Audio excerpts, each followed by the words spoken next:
राज्यभरातील महाई सेवा केंद्रांच्या ऑनलाईन सेवांमध्ये तांत्रिक अडचणी निर्माण झाल्याने विविध प्रमाणपत्रे व शासकीय सेवांच्या कामकाजावर परिणाम झाला आहे.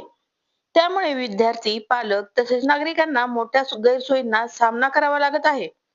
सेवा केंद्र चालकांनी दिलेल्या माहितीनुसार संबंधित पोर्टलमध्ये तांत्रिक बिघाड झाल्याने अनेक सेवा सुरळीतपणे सुरू नाहीत. विशेषतः विद्यार्थ्यांच्या शैक्षणिक प्रवेशासाठी लागणारी विविध प्रमाणपत्रे, दाखले तसेच इतर कागदपत्रांच्या प्रक्रियेत विलंब होत असल्याचे सांगण्यात आले आहे.